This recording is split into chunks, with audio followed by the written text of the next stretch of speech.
kaga mutanen ga wanda suka yi mutanen mu ko a gaya dukkan kiristoci abinda yan uwansu kiristoci suka yi wa yan uwanmu kuma a gaya wa gwamnati a gaya wa gwamnati kuma za su yi kasa ba su bayar da ita wanda za su yi amma na zo na kashe mutane ba komai ba za su ce komai ba za a yi komai ba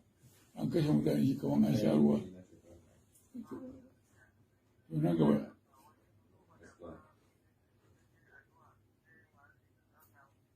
suna dawa ba su da makami dama mutanen mu dama police suna kiran su no trouble su ke kiran su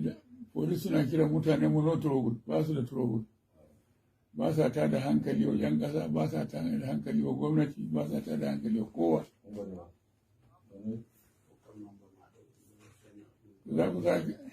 za ku sake dabara ne ko haka za ku bar mu ba za mu yadda ba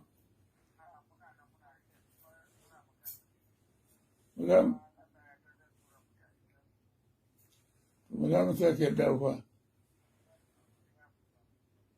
na ce dai ko aka ya dauki doka a hannu ko aka ya dauki doka a hannu a zauna sai an gama shiri da gwamnati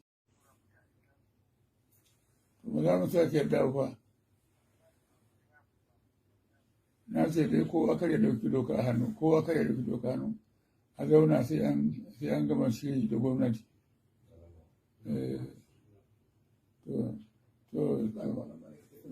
ranka da dai gwamnati ranka da dai